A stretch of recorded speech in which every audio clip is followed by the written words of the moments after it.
few months ago, someone gave me the book, Never Split the Difference, and started reading it and immediately said, wow. And so today we're very fortunate to have with us Chris Voss. Chris, come on down. I put this quote up here from the book. A successful negotiator has to get everything they ask for without giving anything back of substance, and do so in a way that leaves your counterpart feeling as if they have a great relationship. Now, who would like to acquire that skill? Let me ask the question again in a different way. Who would like to acquire that skill?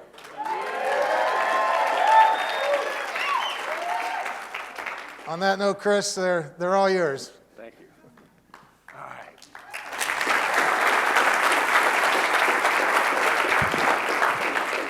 All right, it's very cool to be here today. Let's try a quick little exercise, all right? I want everybody to stand up, please. All right, I want you to get a nice, solid stance, feet about shoulder width apart, feel very grounded. Make a fist, arms at 90-degree angles. Put your right thumb up. Put your left forefinger out. Now switch. Switch back. Switch again. Switch back. Speed it up, faster. All right, thank you very much.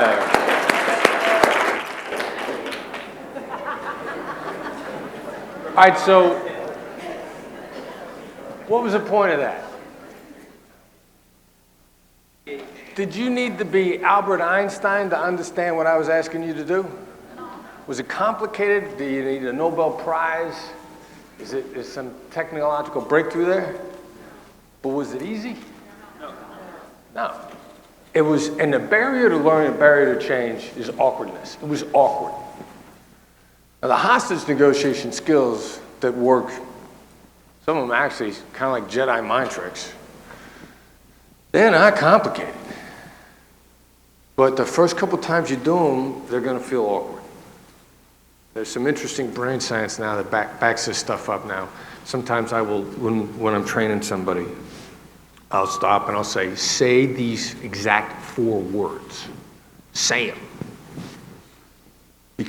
And they'll resist, but and sometimes I'll say, write it down. What happens on a new skill every time that you say it, and then I'll say, finish the sentence, is it actually creates a new neural pathway in the brain.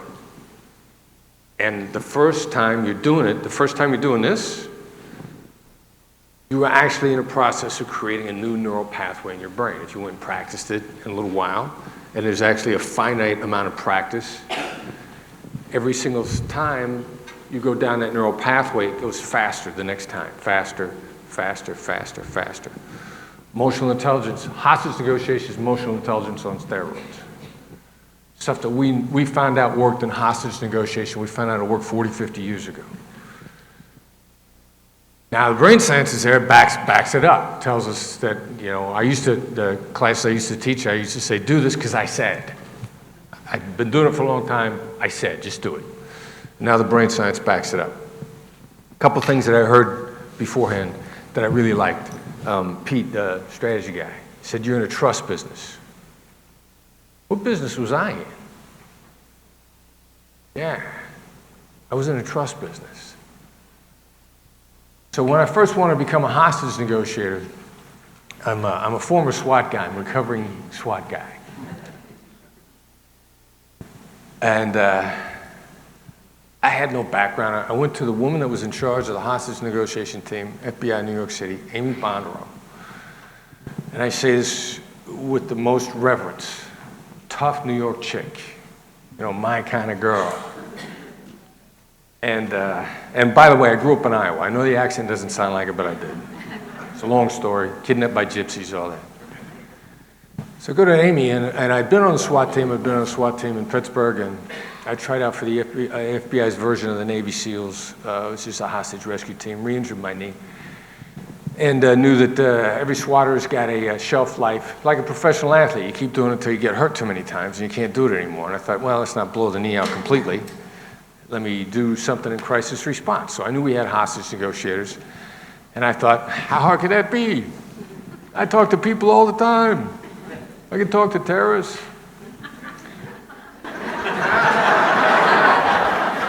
Yeah, and that's a little bit of the background I grew up in. Small town in Iowa, Midwestern blue-collar background, son of Richard and Joyce Voss.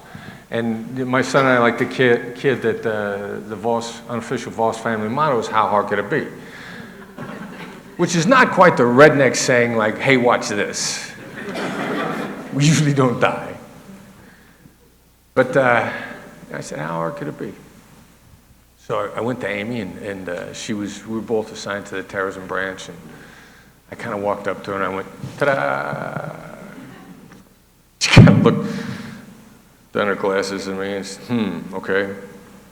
Want to be a hostage negotiator, huh? Yeah. She says, you got any training? Nope. Okay. Got any psychology degrees? Nope. Okay. You were a cop before, right? Yeah. Were you a hostage negotiator in the police department? Nope. She says, just go away. and I'm sure I didn't stamp my feet and go, but come on. But I know that's how I felt. I was like, no, what do you mean go away? I want to do this. She said, I don't care. Everybody wants to do it. Everybody wants to be a hostage negotiator. You and everybody else. Go away. I said, no, seriously, there's got to be something I could do. She said, there is. Go volunteer to suicide hotline. Now go away until you've done that. And I went and volunteered. And 5 months later, I came back and I said, hey, just wanted you to know I've been on a hotline for about 5 months. And she's like, you're kidding. I'm like, no. She says, which one? Helpline. That's why I volunteered. Yeah, you know, Jim, you know, these people. Happened to be a suicide hotline that was attributed to being founded by Norman Vincent Peale, The Power of Positive Thinking. It was really founded by his wife, Ruth Stafford Peale. It was her idea, and she had no problem getting her husband to do stuff. She was a classic, you know, behind every successful man is a powerful woman, and they were a great combination, Ruth Stafford Peale, Norman Vincent Peale, and just, you know, probably one of the original power couples ever. But I volunteered there, and I couldn't believe that she couldn't believe that I went there. And it's a little bit of, you know, what you're getting today. Ask the people who know how to do it. Ask them what to do, and then do it. Sounds really stupid. And unfortunately, it's just, I went back, when I wrote the book, I went back to Amy because her name wasn't out there publicly, and FBI pre-publication review says you got to go to certain people and get their permission to put their name in the book. Otherwise, leave their name out. And I said, I'm not leaving Amy's name out. She brought me in. Because after I volunteered on the hotline, there were literally 5 people in line in front of me. She jumped me past everybody. She said, when I went to her, said, I want to put your name in the book. I said, she said, you know, I must have told 1,000 people to do that. 2 of them did. You were one of them. Simple stuff. Real simple stuff. So, what do we do that's different than what you're doing? By the way, if you walk in the men's room, you catch me doing this, now you know why. I'm not signaling anybody in there, right? I gotta practice before I come on stage. I don't want to screw it up.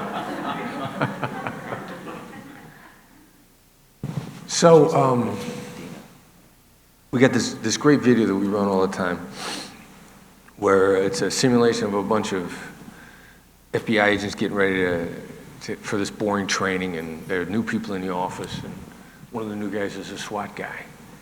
And he gets introduced to another guy in the office while they're sitting waiting for the boring speaker. And the guy gets introduced to is a hostage negotiator. And the SWAT guy looks at the hostage negotiator and says, yeah, really? So what do you say if some guy's got a gun and he says, I need a call in 60 seconds or she dies? What do you say? If I were to ask some of you to role play with me right now, and I was a bank robber, and I asked you to be a hostage negotiator, and I said, here's what you can't do. You can talk about anything you want. You can't give me transportation, you can't give me weapons, you can't give me drugs or alcohol, you can't exchange hostages. I looked at you and I said, you're the hostage negotiator, I'm a hostage taker. Yeah, don't look at him. I need a car in 60 seconds or she dies. What would you say?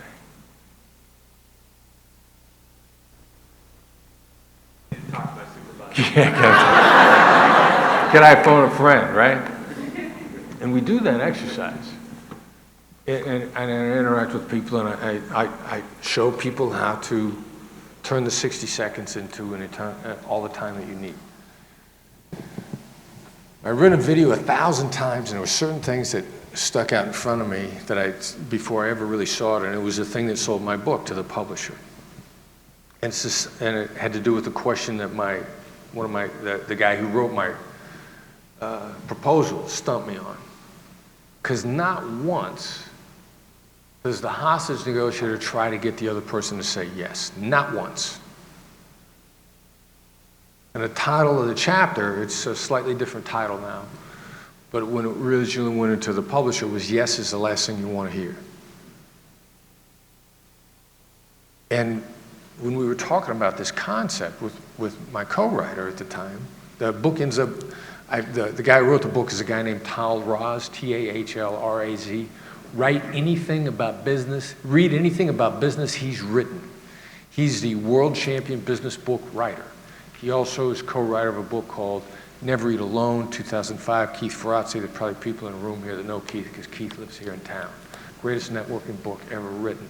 Tal was a co-writer of that book. And I used to carry that book around to people I was going to work with and say, write it like this.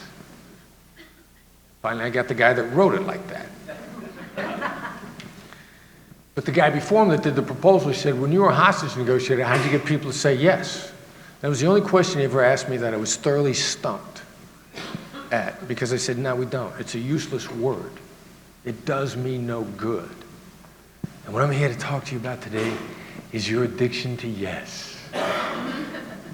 Hi, I'm a realtor. I haven't said yes in 28 days. You know, we're not one of those kind of meetings, right? But you're addicted to yes. Sorry. And that's the biggest thing that you're going to have trouble getting out of. And here's how this happens, for a couple of reasons. There's this nonsense out there called, one of the phrases for getting somebody to say yes a whole bunch of times on a road to get to what you want, there's an academic term for it, it's called mere agreement. And there's a study out there that says that mere agreement works. So anytime somebody refers to an academic study, don't just stop at saying there's an academic study, take a look at the study. And the study is, it says if you get people to say yes to the little yeses, it's more likely they'll say yes to the big yes. Now, I'm not here telling you that you'll never make a deal doing that. I'm just here telling you that's a horrible batting average. And the study is taking place among students in an academic environment that are in role-play situations, and they're trying to make deals. And I teach at USC and I teach at Georgetown, and I know the shortcomings of those deals. So that's why I make my students do the majority of their negotiations outside in the real world. I let them do some inside, but I say you got to test drive this stuff in the real world. So I know the shortcomings of simulated negotiations, and their shortcomings are huge. And that's one of the things that mere agreement is based on. But you can Google it, and they call it momentum selling. They call it yesable propositions. They call it the yes momentum. And you can find no shortage of stuff out there that'll tell you that it's good, yeah. And they call the yeses tie downs. Now seriously, somebody's trying to tie you down, and you like that? We didn't even bother with it as hostage negotiators. Example, how do you feel when the phone rings and you pick up the phone and they say, have you got a few minutes to talk? You automatically go, yes, thank God you called. And then if they say, would you like to make more money?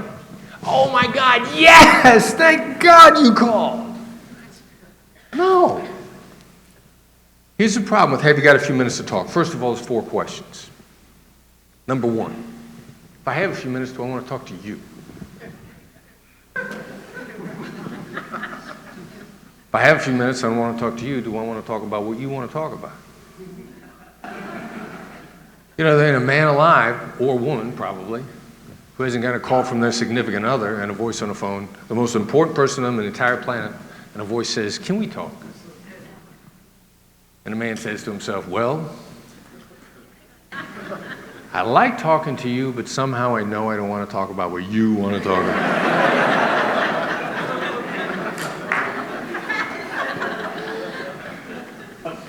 Then after that is, how long is a few minutes? My next younger sister, she calls me on the phone, says, "Have you got a few minutes to talk?" She calls when she's got an hour drive in front of her. And it's going to be, she talks and I listen, which is also code for, "Have you got a few minutes to talk?" Shut up while I speak. And the last one is, how do I get off the phone? Now, we have been hammered with this yes thing so much that if it ever worked, we're now like battered children. Nobody tries to get you to say yes to anything unless they're taking you someplace. We're in Los Angeles, right?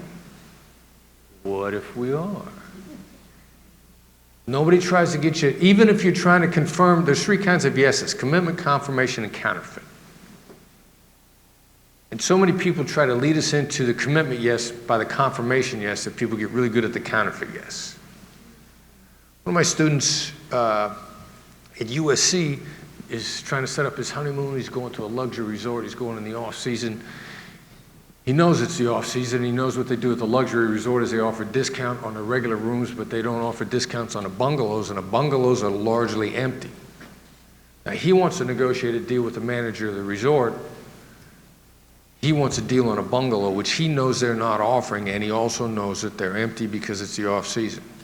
So all he wants to do is confirm an innocent fact. It's the off season, right? That's like what month it is, what day it is, what planet we're on. The manager knows it's going someplace. Nobody ever tries to get you to say yes unless it's going someplace. Our guard goes up instantly. And we're so battered by this. We're all so battered by this. Like, I'm on a plane a few months ago between LA and New York, and I'm a very strategic flyer. So I've taken the time to make sure that I have a middle seat in economy.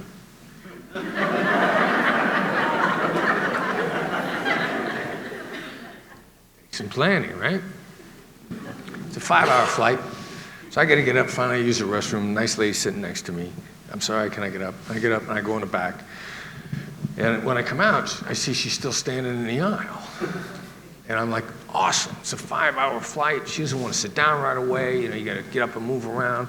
But I don't want to be rude. I want to make sure this is okay with her. And so I walk up to her and I say, "I'm guessing you don't want to sit down right away." She looks at me and she looks down. She looks at me and she looks down. She goes, "I want to read my book." And she's worried about what's it going to mean if she says yes. What does she let herself in for? There used to be a parking lot in Washington, D.C. when I lived in D.C. It's the stupidest thing. It was, they finally took it down because of renovation of the waterfront. So this parking lot had a machine, $8 cash to get in, didn't take credit cards, exact change only, and no time limit. What does that mean?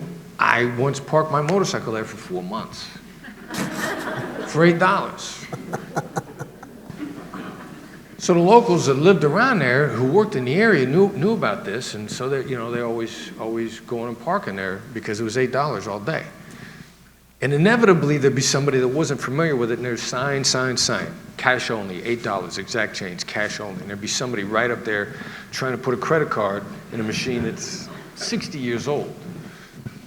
And I jump out, I walk up, it's a nice lady sitting in a car, and I want to help her out. I look at her and I'm saying, "Do you have $8 cash?" And she goes, "What if I do?"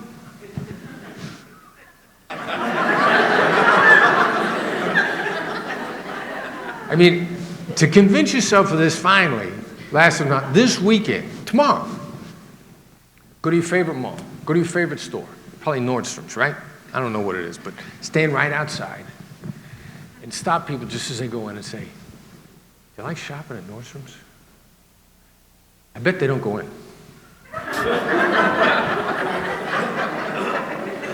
I bet if they go in, they look over their shoulders so much that they leave without buying anything.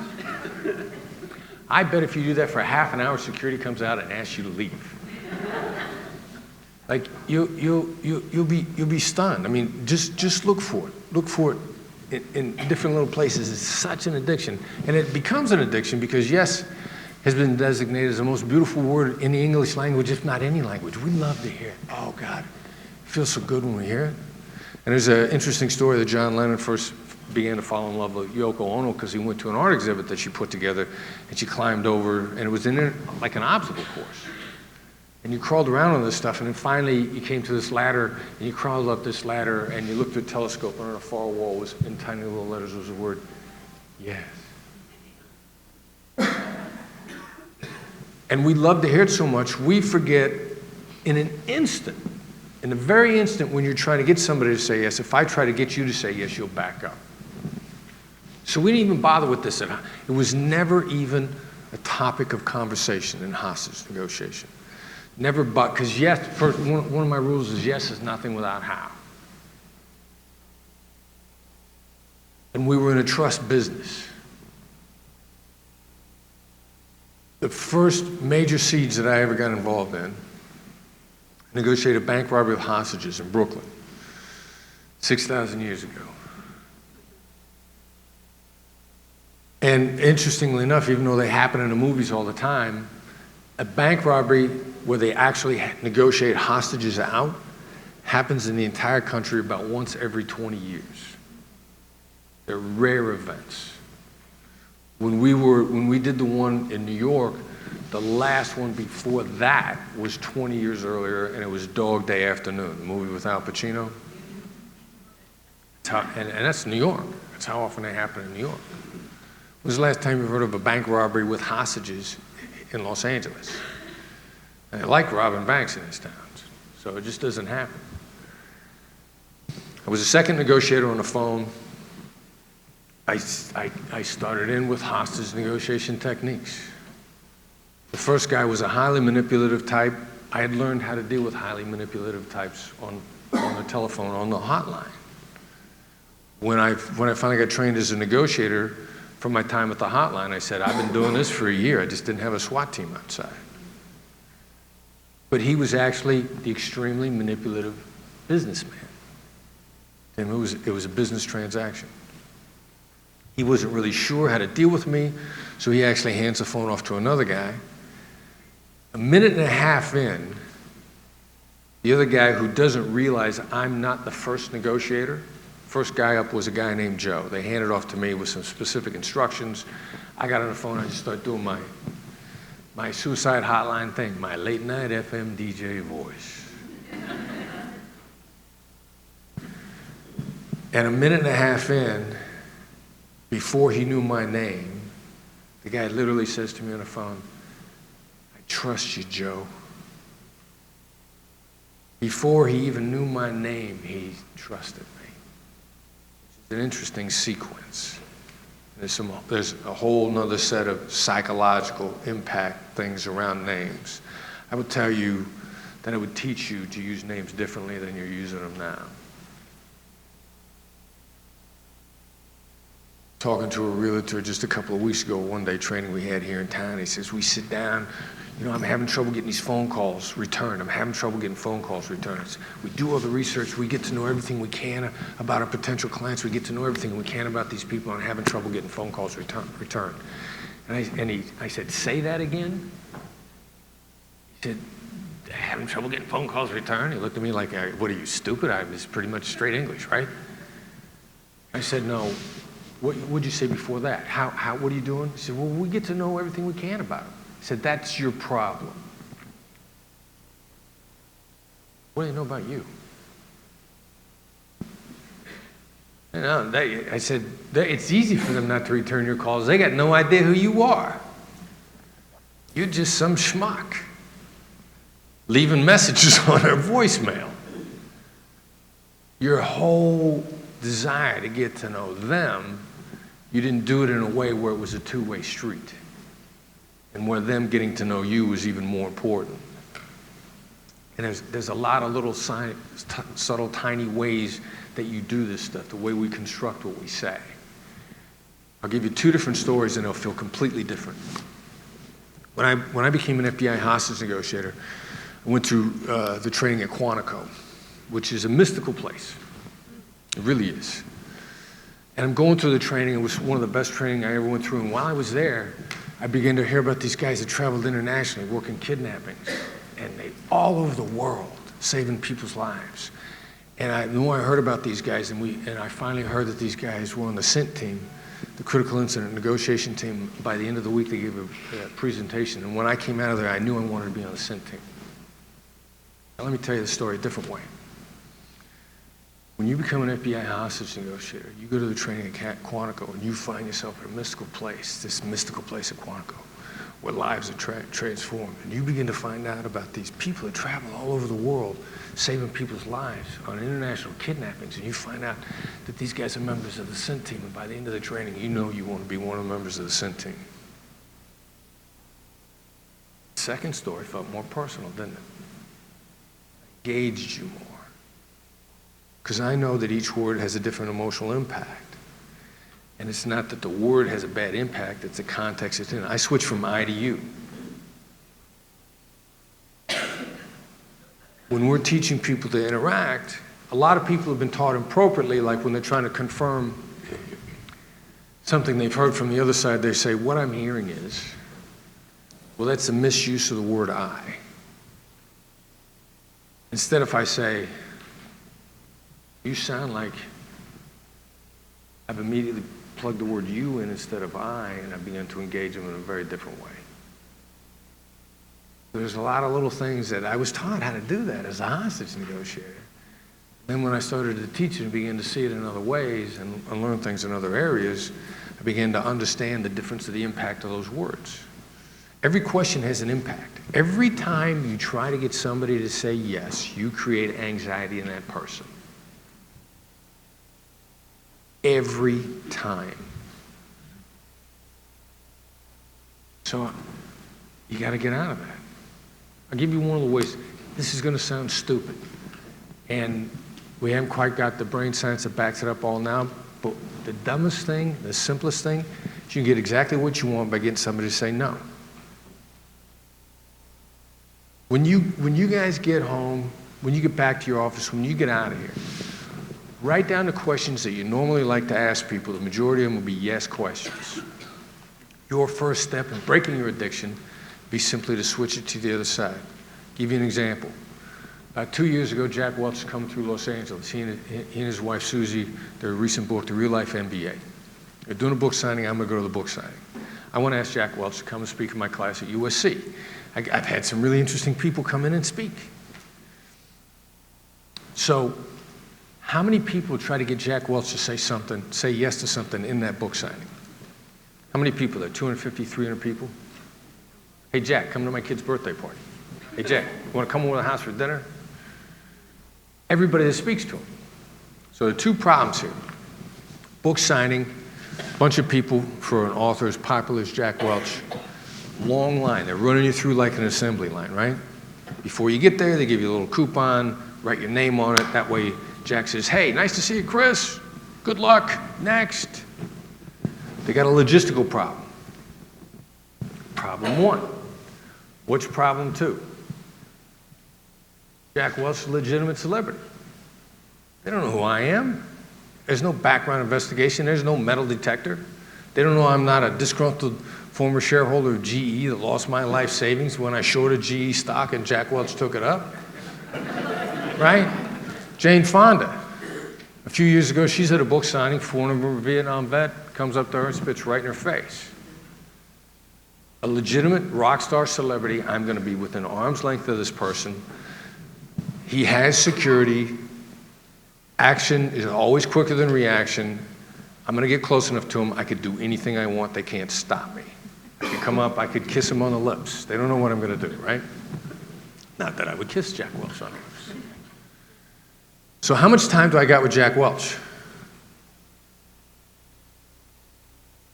Probably 5. I walk up to Jack Welch and I say, is it a ridiculous idea for you to come and speak to the class I teach at USC in the Marshall School of Business? And he looks up and to the left. He gets this really intense look on his face. And I think to myself, just killed Jack Welch. He's so angry he had a stroke. He's gonna fall right over. Security's gonna tackle me, they're gonna drag me out in handcuffs. And then when he doesn't unfreeze, and I'm relieved that he hasn't died, but then I'm thinking in my head, he's gonna go, security, security! Instead, he looks at me and he says, "This is my personal assistant's name. This is a special Twitter account we have set up to communicate with her. I will call her and let her know that you're going to be reaching out for her. I think we're going to be in Los Angeles in the fall. If we are, we'll come in and we'll speak at your class." How does that happen? Because two things. I did something nobody else is doing. Number one. Number two, I know the psychological, I don't know the psychology, I know the psychological reactions, two different things. I know the way the brain functions. I know the different portions of the brain. I know that we're 6 times more likely to make a deal with somebody we like. I know how to be likable without being vulnerable to needing to be liked. I know how the brain works in negative and positive emotions. I know how those influence your thought patterns. I know how to turn negatives down. I know how to turn positives up. As a hostage negotiator, I learned to listen for the different components in everything everybody says, and there are only about 5. There's not that many. And I know how I can turn each one up and down at will. And I know the rules in the way in the universe of the brain. I know the emotional rules, and there's some always rules. And I know certain things that I can say will always have the same impact. And how much of an impact will that be? Give you just an example on switching from yes to no. One of my students at Georgetown does an experiment because he is on a Republican fundraising committee a couple of elections back, not the most recent one. And they're dialing for dollars at night. What are they doing? It's cold calling. And what's the cold calling system? Call them on the phone and get 3 yeses in a row. Get your 3 yeses in a row, you've built the yes momentum, you've built mere agreement, you tied them down. Then you ask them the killer question, which is a trap, which they know is coming. And ask for money. That's every cold calling script on the planet is designed to do that. Yes, yes, yes, boom! They take their 3 yes questions and he makes them 3 no questions. Takes the first question, instead of would you like to see the Republicans back in the White House in November? And changes it to have you given up on seeing the Republicans take the White House in November? Changes the 3 yes questions to no questions. They run the 2 scripts side by side. The no script gets a 23% higher rate of return. Only that change nothing else. You're going to get at least 23% more effectiveness. What would that do over the coming year if your batting average raised by 23%? And how much do you got to raise your batting average? I don't know how many baseball fans there are in the room. Any baseball fans? What's the Mendoza line? 200. So for those of you that are not baseball fans, the Mendoza, and I feel bad for this guy. I'm not sure what his first name. I should know his first name. He was a guy that was in and out of the majors, was a phenomenal fielder, but wasn't a great hitter, and always hit around 200, 215. And he kept washing out of the majors, and he couldn't stay in. And actually, my understanding, George Brett, a guy from the Kansas City Royals, joking about him one day, said, I'm trying to stay above the Mendoza line in an interview, and it just caught. So 200, a batting average for Major League Baseball. About 200, 215, or you wash out of the league. What's your batting average got to be in the All-Star game? About 300, right? You hit 300, how much money are you making? A day, right?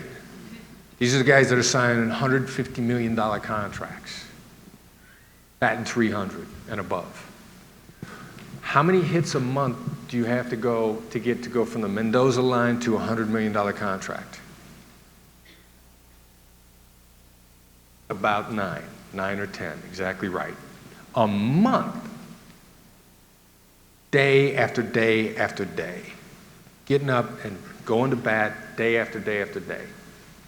An incremental change takes people from washing out of the league to signing $100 million contracts. Changing from yes to no and doing your wiring, getting a gut instinct on that one alone, probably raise your batting average 23%. There's a bunch of other stuff that I learned from hostage negotiation that's in the book. Share with you in as many ways as we can. Steve's going to talk about how we're going to do that, but that's just one. And back to it, in case you're wondering, none of it's complicated. Just take some rewiring and some practice. If nothing else, if you haven't got the book, just read the reviews on Amazon, what they say. The thing that I loved about it more than anything else is like, wow, just really counterintuitive stuff that was really easy to do.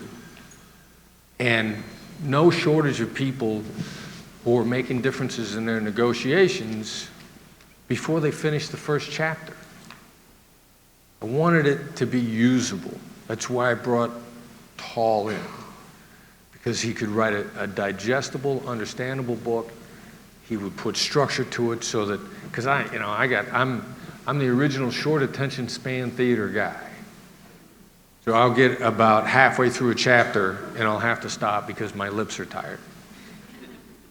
Boom, boom. But sometimes, especially when you're reading to learn, your brain only has so much capacity in a given day. And if you have a chapter that's 50 pages long and you can't stop 10 pages in, you might not even pick the book up. You can pull this stuff in small doses. When we finished the bank robbery in Brooklyn, we didn't do face-to-face surrenders. So Bobby, the first hostage taker to come out, thought he was surrendering to me personally. I finally got the last bit to get him to come out when I said, I'll meet you outside. And he said, yeah, I want to end this. We had to have him walk into the arms of the SWAT guys because the SWAT guys had the perimeter and they have security control. And as soon as the SWAT guys got their hands on him, he looked up and he said, where's Chris? After he'd surrendered. Kidnapping that I talk about in the Philippines, where we got a hostage walked away, and we thoroughly, in the negotiation, defeated the other side, and they became disheartened. There was originally a $10 million ransom demand. We had one conversation in the middle of that negotiation, which my director of operations, is also my son, refers to as the birth of the that's right moment. And we went from $10 million to zero in one conversation. And we got a that's right. Not a you're right, a that's right. When that was all over, and since our hostages walked away, the terrorists, and they were bad to the bone, head chopping straight out of the movies, bad guys. They got nothing. I'm back in the Philippines about 3 weeks later, and I'm back with the negotiator that I was coaching, and he said, you're not going to believe who called me on the phone. And I'm like, all right, who? And our bad guy's name was Sabaya. He said, Sabaya called me. Really? Sabaya still had my guy's phone number, his undercover phone number, his undercover name. Didn't know who he was, knew he had to be with police or the military. Didn't know his real name. Sabaya calls my guy on the phone 3 weeks after he'd been completely defeated and got nothing, and said, "You been promoted yet?" I don't know what you said to me on the phone, but whatever it was, it worked. They should promote you. He hangs up. Remember the Robert De Niro, Billy Crystal movie, Analyze This? De Niro says, you got a gift, you're good. But that's the way to lead people in your interactions. Hostage negotiators, that was our currency. We never knew when we were going to have to face somebody again. And if they lived, that meant either I or one of my colleagues would see them again. So we believed in long-term relationships and reputation and getting everything you want in a negotiation and if the other guy got nothing, but if he didn't get what he was really after, our conceit was we still wanted to have a great relationship with him no matter what, so that we could cross paths with them under any circumstances, whether it would be the next day or in 10 years, and they would remember us and be happy to talk to us again. And that's the way we raise the level of our game, and that's how we continue to save people's lives. Because hostage negotiators then have a reputation of being people you can put your life in their hands. And you can trust them. If you're in a trust game, if you're in a trust business, you can trust the hostage negotiator. So that's the stuff that I teach. And it's kind of cool. You know, it's kind of cool. You accumulation of relationships and people who want to continue to do business with you and feel connected with you, separate from how the transaction came out. So I dig it. I hope we get a chance to work with you. I hope you do more stuff. So let me ask you a question. The book is called Never Split the Difference. Right. This audience right here, raise your hands, everybody. Almost every negotiation they're in ends with splitting the difference. Can you talk about that? You know, why do people do that? So, all right, so when you split the difference, every time you did that, things were beautiful after that, right? No. So splitting the difference never solves any of the problems you're faced with anyway.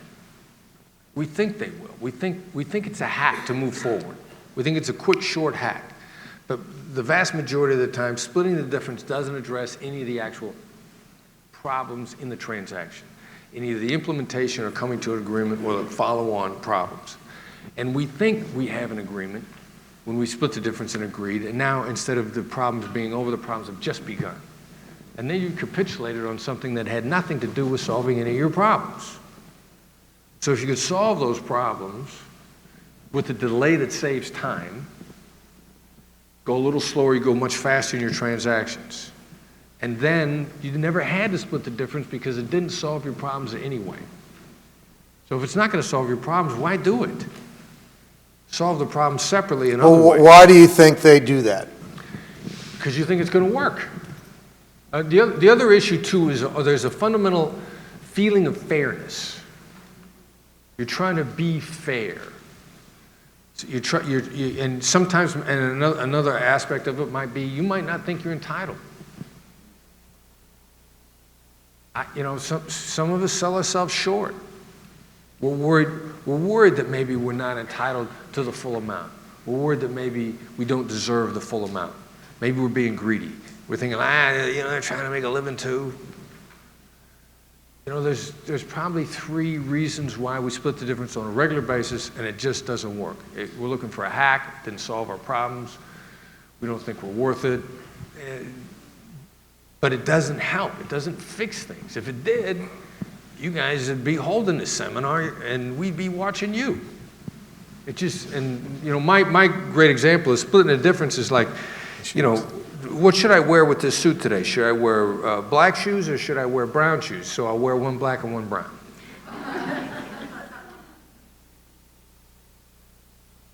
In the book, a big part of the book is empathetic, tactical empathy, correct? Right.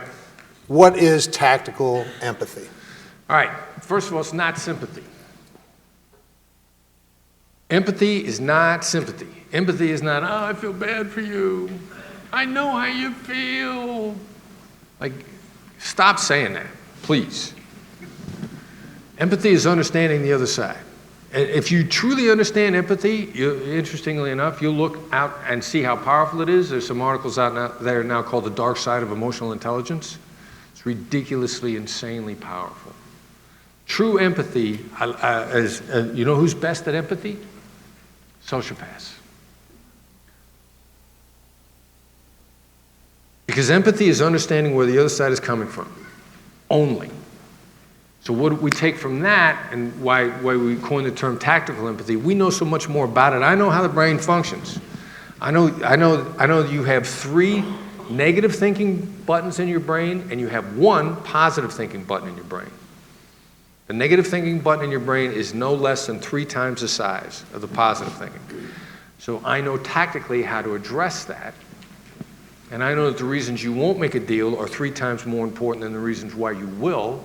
So since I'm lazy, I'm going to get rid of the reasons you won't make a deal first. I will make tactical choices knowing how the emotions run through the brain. So we take empathy, which is just a recognition of what emotions are going on. In the last 40 years, we've learned how to dial different things down and up. Is it manipulative? Is respect manipulative? Is appreciation manipulative? Are manners manipulative? Not the issue of whether or not it's manipulative. How many of you got one of these? But wait a minute, they're really bad people that use these. Don't you feel it's morally wrong to use a phone because bad people use a phone? Well, it's the same thing with the negotiation tools. It's not that the tools, not the manipulation is bad, it's why you're trying to manipulate somebody. Trying to manipulate somebody into a bad deal, then that's immoral. Trying to keep somebody on track while you're moving them to the home of their dreams is a completely separate issue. Fair enough? So, oftentimes they're in a situation where they're representing a buyer who wants to buy a property. Right. And there's a listing agent on the other side. From your perspective, how are you going to approach that negotiation? How are you going to prepare yourself? What are you going to be thinking about as you enter into that negotiation? I want the listing agent to see me as a straight shooter. Which means I want them to feel like we've got a good working relationship, but that I'm not necessarily going to get pushed around. We're going to be very collaborative. As long as we're collaborative, things are going to go wonderful. But I know at certain points in time, I'm going to have to draw boundaries. I'm going to have to say no. I'm going to say no. If I have to say no, I'll let it out a little at a time. I'll say it very gently. I want to be able to, for people to feel respected and appreciated, and also that I've said no to them in certain ways. I want empathy established as a two-way street. I'm going to exercise empathy because I want it back from them. And I want to get us to the point where we've got a working relationship where we can solve the actual problems, and nobody's afraid of cooperating. And so then, because I'm going to want to communicate through the agent to the other side, and I'm going to do that in a variety of ways, some of which is I'm going to say things to the agent that I will want them to say word for word for the other side, but I don't want them to know that I did that to them. And I will use something we call the secret to getting the upper hand in a negotiation is giving the other side the illusion of control. Like if I see something that's going to be a problem, I'm going to say, how's that going to work? Enough times till the agent says it to themselves and the agent finally sends it to the seller. And so it's a constant communication flow. I'm going to try to get going between everybody. And how would you communicate to someone that you are a straight shooter and you're not going to be pushed around? How would you do that specifically? I'm not going to be afraid to say negative things to them, but I'm never going to say anything negative that I haven't given them a little bit of warning on. Like a real counterintuitive. If I have something to say to you that I know that you're not going to like, I'm going to say, you're not going to like this. And I'll say it. And I'm going to use an apology strategically. I never apologize at the end. After I've said something they don't like, I'll say, I'm sorry, you're not going to like this. And then I will finish. We got something we like to call the Oprah rule. When's the last time you heard about Oprah having a very public fight with anybody? What? Her 17-year booker, a friend of mine here in town, same thing we did in hostage negotiation. We controlled the end of every conversation. Controlled the end of the conversation, not the beginning. Oprah's rule and her booker's rule was they always made sure when people left, they were happy when they left. So if I have to confront you in our negotiation, I'm going to say, I'm sorry, this is going to sound harsh, I'm going to tell you what it is, and the last thing I'm going to say is, I want us to be successful together. And that's a specific sequencing of psychological impacts that I've had on you. Finishing with a statement that, for lack of a better term, is nurturing. Not apologetic, not disingenuous in any way. I want us to be successful. I want us to make this deal.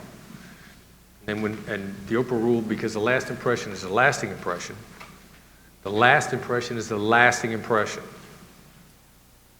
My mother always taught me, if you don't make a good first impression, you might not get a chance to make a second one.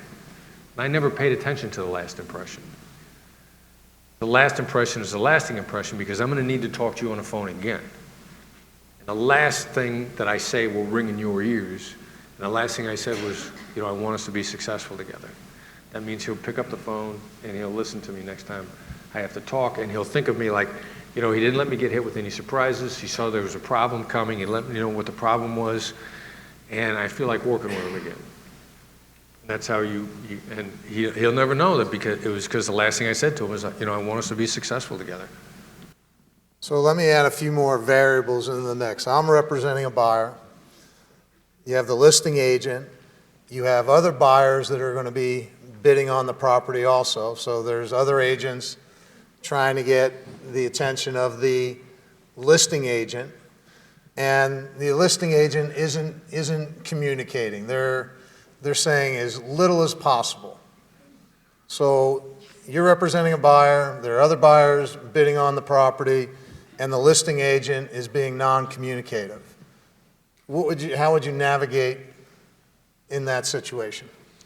Probably the first thing I'd try is, if you're being not communicative, then that means I'd probably send you an email that says, have you given up on doing business with me? Okay. Remember, have you given up on seeing the Republicans back in the White House in November? Have you given up on one-line email, nothing more? You'd be stunned at how quickly you get responses from that. I mean, be ready to get a response as soon as 3 minutes, probably no more than an hour. Usually instantaneously when people see that, because you'd be stunned at what people say no to. Stunned. Secondly, if you're being non-communicative with me, then you probably don't feel heard. In our interaction, whatever time we were together, I was probably trying to get you to say yes the whole time, which means I just put myself in the category of everybody else. There's a pretty good chance you don't remember me. I worked really hard to remember you. Steve, how you doing, Steve? What's going on today, Steve? How the kids, Steve? How's the wife, Steve? Steve. But the reverse is, I'm Chris. And I'm working on behalf of a couple of people, Bill and Kathy from Iowa. Bill and Kathy have been trying to come to LA their entire life. They heard this is a place to be. What I'm doing now is I'm personalizing and becoming memorable. Instead of me getting to know you, you're getting to know us. Little increments here and there every step of the way. You're getting to know us as opposed to me trying to get to know you or me hammering you with yes. You want to make a deal, don't you? You want to make a lot of money, don't you? And then also whatever comes out of your mouth, I'm making sure that you know that I heard you. Because if you talk and I don't listen, then I just wasted your time. So why should you talk to me? I notice that you are very calm. Is that natural? Is that what you've learned to be? You're very patient. You're not trying to rush anything, whereas most salespeople are trying to get it done now, get it done now, get it done now. Any thoughts around that? No, I've learned it. It's not my natural demeanor. You're one of three types. Every one of you, you're one of three types. It's our caveman wiring. You're fight, flight, make friends. Assertive, friend-oriented, analytical. The flight guy is a very analytical guy. My natural born type is the fight, assertive negotiator. Donald Trump and I are the same type. It's assertive. Everybody's one of those to begin with. The rest of it is learned. You become the best negotiator you could possibly be when you understand which each attributes of the other types make you better. There's no one best type. You begin to learn the friend-oriented people. You're 6 times more likely to make a deal with somebody you like. Us assertives go like, wow, that guy smiles all the time, makes more deals than I do. Maybe I'll smile. So it's learned. And talk about what's the role of patience in a negotiation? Patience is a weapon. And just like silence, we call them effective pauses, just slightly being patient. First of all, patience is an advantage because it makes the other side feel less pushed. There's a core need for autonomy. It's one of the fundamental core needs. It's why this country's here, because of our need for autonomy. So the more patient you are, the more the other person feels their autonomy is being respected, the easier it is for them to respond to you. Then also, I had a judge in a trial in New York. He had a great phrase. He used to like to say, we're going to delay things in order to save time. Now, the position I was in with the FBI, overseeing hostage negotiation teams across the United States, I would see a siege in Atlanta and a siege in Portland. And I would see the guys in Atlanta work that siege and be done in 3 hours, and the guys in Portland work it, and it would take them 8. The guys in Atlanta were real deliberate, and they didn't rush into anything, and they took their time and talked things out and heard people out. The guys in Portland was, Commander wants to know when we're going to get this done. We got to get this guy out. And they were very direct. They were very action-oriented. And, let's get the process engaged. Let's get this started. Let's start talking. And I could see the people that were the most direct and the most engaged take twice as long as the people that were the most relaxed. You seem to say in the book that negotiations are more about emotion than logic and reason. Right. How do you see that applying in a real estate negotiation? All right, so we make decisions based on what we care about, which makes decision making by definition an emotional process. Reason is what we think up after our gut has told us what we want to do. So if you're willing to accept that, then you begin to understand what are one of the principal components of what makes up emotional decision making, that the negatives are 3 times as powerful as the positives. And then the last thing we add in is a hostage negotiator. We always look for what the recent loss was. And as it turns out, the dominating theory of how the biggest, not the only factor, but the biggest factor is people's fear of loss. And they want, Danny Kahneman, who wrote the book Thinking Fast and Slow, won a Nobel Prize for that. So if I understand loss is an issue and I understand with these tools how to navigate them, and then when I hear people saying something that is contradictory to what they really want, which happens all the time, then I'll say something like, well, somebody says, well, I can't give you the listing because my brother-in-law is a real estate agent. So it sounds to me like your relationship with your brother-in-law is more important to you than selling the house.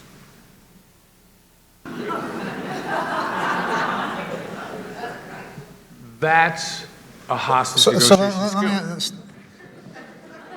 But that was a label. That was a hostage negotiation skill. So tell me if there's a difference here. In that situation, a script in real estate, so a realtor would say in that, so what's more important to you? Your relationship with your brother-in-law or getting your home sold for the highest price? Is that different than what you just said in any way?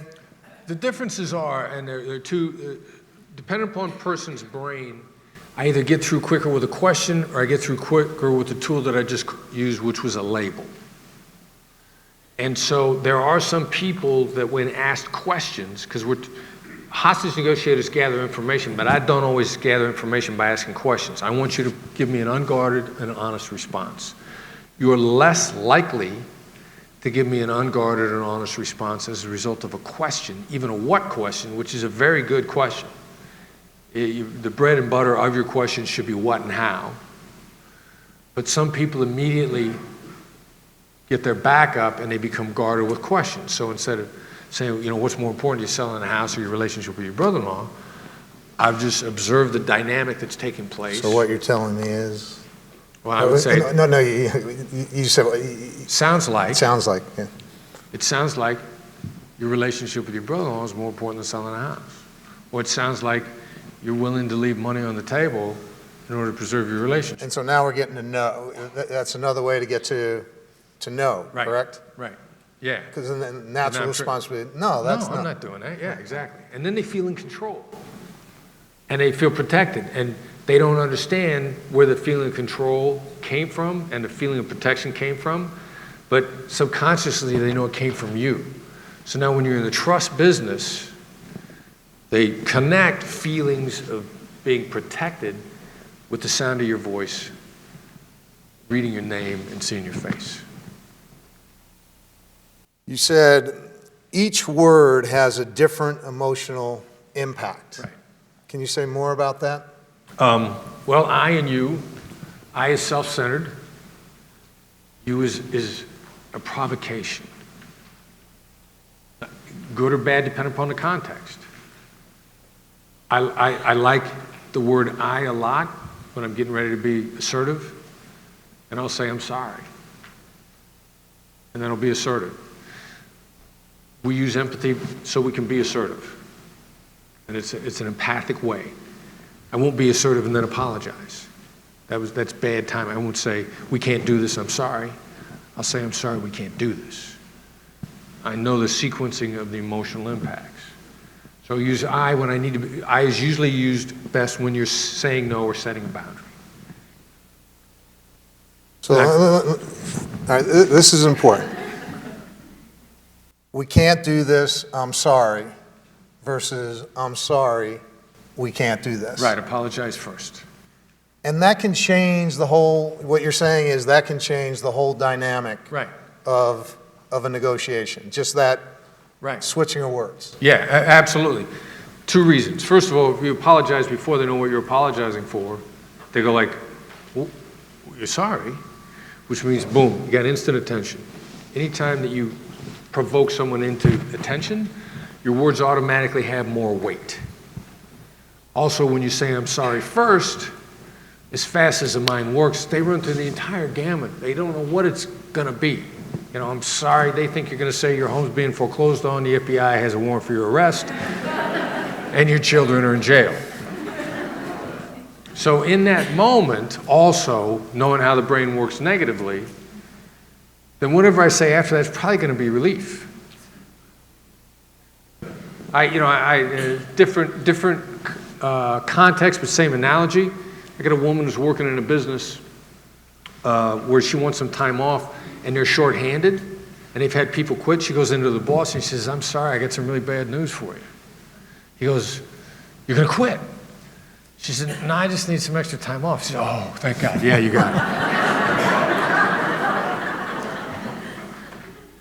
So I know how the sequencing works. So if you know how it works, why don't you use it? It's understanding how it works and then changing the sequencing around. How do you balance tactical empathy with them getting to know you? Is there a contradiction there, or is that a competing? No, I want both things to happen at the same time. What I want them to get to know from me is that they could trust me, and that I'm a straight shooter. And if I get bad news, I'm not going to hide it from them, because that just builds much more trust. So how do you build trust? What are some of the things that enables you to build trust with someone you're dealing with? Okay, right off the bat, we do what's called a cold read. And we never say, I understand, ever. But we'll say, all right, so if I met you for the first time, I'll say, this is a situation you find yourself in. This is what the real estate market looks like today. This is the challenges that are being faced by buyers and sellers. Here's where some of the problems are. Here's the problems that happen every single time. If you navigate these with a certain amount of time, this is how it's going to go. And what's that done is immediately it showed that you know something about the market. And you probably say, if you're first time, I'm going to tell you what you're thinking. I will do a read of the situation of you, and I will tell you what it is. Initially, one of two things happen. Either they say, wow, this person really knows what they're talking about, or they go, no, this is what it is. Here's what you need to understand, which means you have when they correct you, you have an instant collaboration going on. Then when you listen, now they feel this great sense of trust and predictability as much as anything else. I don't want surprises. As a football player, and you know a little bit about that, right? I was trained to read, react, right, and then close. Right. And reading a lot was about being prepared, being able to size up a situation quickly. Right. And that meant I had to study formations, down and distance, tendencies, all those things. So the moment I lined up in a quick second, I'm flipping through. I'm reading fast through. Okay, this is what I think is going to happen. Right. Then the play starts, and then I've got to react. I have an assignment. I've got to do my assignment, and if as a linebacker, if the gap opens up, I've got to shoot the gap and make the play. Is there a similar pattern that happens in a negotiation? Yeah, I would say almost word for word. I mean, you take what you've known, you read it, you make some predictions, and then you're prepared to adapt. There's a Colin Powell phrase, never let your ego get so tied to a position that if the position collapses, your ego goes with it. So when you do a read, you can't say it's going to happen like this. Because when it veers, your ego is tied to that it wanted to go a certain way. When I was doing kidnapping negotiation, I got to the point where I used to think, all right, there's only about 5 different ways this could possibly go. Whichever one it is, I'll go with it. I've seen it. Now, before you went into a negotiation, did you have that talk with yourself? This is what I think can happen here? I take a rough read of the situation, yeah. And there are a few situations that you go into that even if you've never seen it before, you can start making some pretty good guesses. And so, all right, so somebody's selling a home. Are they going to be emotional? Yes. If it was my first day as a real estate agent, and it was the first person that I ever spoke to, I'd look at him and I'd say, selling your home's got to be an emotional process. Day one. That's all I know. So once you can start adding to your read, adding to your depth of experience, and then empathy is recognition and articulation. So you're going back and you're seeing what you recognize, and then you're articulating it. Does that answer your question? Yes.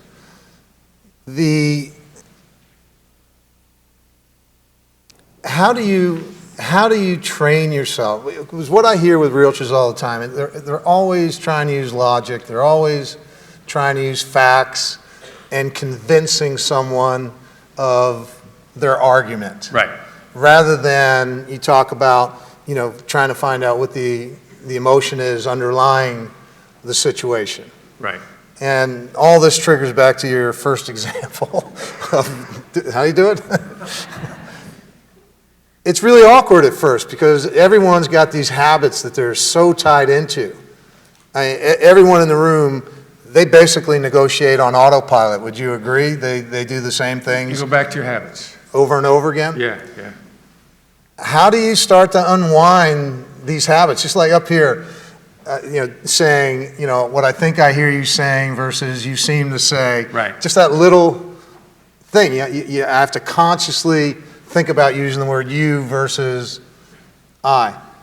How do you, in all your training, how do you get people to start doing things differently that feel awkward, uncomfortable, and a lot of it seems very counterintuitive? Right. Yeah. It is counterintuitive. And here you are, you're going into a negotiation. This is how you get paid, and now you're going to do something that feels awkward, counterintuitive. That's a big leap. Yes or no? It's a big leap if you look at it all at once. Okay. So how do you break it down? What do you do to break it down? You pick a skill, and on a day when you haven't got a lot at stake. Which, all right, so if you're not negotiating with sellers or buyers on a Monday, whatever. On Monday, all day long, no matter what happens, I'm going to let the other person talk first, and I'm just going to try to paraphrase everything I hear. It's a low-stakes day. What this gets into is a rule, I call it the rule of 67. Somewhere between 1 and 67 tries, you're going to get it. And if you try it, and if you just spend a day doing it, you probably get 20 tries in that day. And so we'll pick different negotiation skills, and I'll tell some. Today's paraphrase day. You're not allowed to do anything other than paraphrase everybody you talk to today, all day long, and do it in a low-stakes day when you're not negotiating a deal of your life. By the end of the day, you're going to be like, wow, that was a cool day. I get stuff out of people I never expected to get out of them. And that's how you get it. It comes to you very quickly. The other thing that you have to watch out for, though, is it's a perishable skill. It's a skill, it's not riding a bike. So it requires a certain amount of maintenance afterwards. You can't just acquire it and say, well, I can label whenever I feel like it. You have to still be able to use these skills in your everyday conversations so that when you're talking to a seller or a buyer, then the recognition comes. So how many hostage negotiators are there in the country? Do you have any idea? Yeah, I got a rough idea, and how many of them with experience, and what kind of experience there are. At any given point in time, the FBI's got about 400. NYPD has about 400. LAPD probably has, their negotiators and their swatters are dual hats. So there's a lot of them, but since there's so many of them, not that many of them actually get to do real life negotiations. And is there do they have to go through training, or can anyone just be a hostage negotiator? Yeah, you got to go. Every agency has their own training requirements. The FBI provides training to law enforcement for free, so the vast majority of hostage negotiators in the U.S. have been trained by the FBI. And what have you've taught a lot of classes now. What have you learned about people and their natural tendencies towards negotiating versus what you think would be more effective? There's a couple natural tendencies that get in the way. If you're control-oriented, that gets in your way. They're all control freaks, by the way. If you're uncomfortable, we'll be uncomfortable. Two out of three people are very uncomfortable with silence and they can't keep quiet. That's a problem. You have to be comfortable with silence. Some people are scared to learn. They're afraid that it's an admission of weakness or vulnerability. And they don't want to admit that they need to learn more stuff. Those kind of things get in our way. You talked about this addiction to yes, which right here in the room. Are you saying that first you want to get to know in order to then have the possibility to get to yes, or are you trying to get to a no in the beginning? Depending upon how clouded the other person's thought patterns are. Like if I'm talking to somebody that I could see, like if somebody's not listening at all, then I'll get you to say no a couple times because it'll startle you. And it'll break you out of this internal thought pattern. And then at that point in time, what I'm going to go for after that is I'm going to try to say a couple things to you that you'll be surprised in a really good way that I noticed. You know, and I'll say, it sounds to me like this is really weighing heavily on your mind. Sounds to me like, it looks to me like you got a lot on your plate. You know, I'll do a read of your body language when I come up and the look on your face to see if I can get a feeling of what mood you're in. And my first thing to you, I might say like, long day. Is it beneficial when you're going into a negotiation to think about why the deal won't work? I'll look for why you think it won't work. Okay. Because why you think it won't work is going to be the most important thing. So I'm going to be looking for reluctance and hesitation. Like if for some reason, if you accidentally ask somebody a question where you're trying to get them to say yes, and they go, okay, stop right there. There's a hole to dive down into. Because the other thing that happens when someone gives you a hesitation in their tone of voice at all is they're hoping you pick up on it. They're hoping that you hear it. And if you gloss over what you just taught them was you're not listening. In the book, you talk about you're right versus that's right. Yeah. This is a you're right kind of crowd. That's the kiss of death, is yes? the kiss of death. The absolute, somebody looks at you and says, you're right. We say that when we're talking to people that we want to maintain a relationship with and we want them to shut up and go away.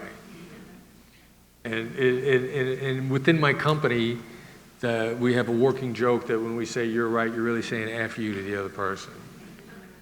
And I'm having a discussion again with my director of operations a few months ago, and he's just hammering me on something, and finally, and he was so passionate about it, finally I just said to him, you're right, and then he went, oh, okay. But you're right is really bad. It's bad. It's what people say to you when they want you to stop talking.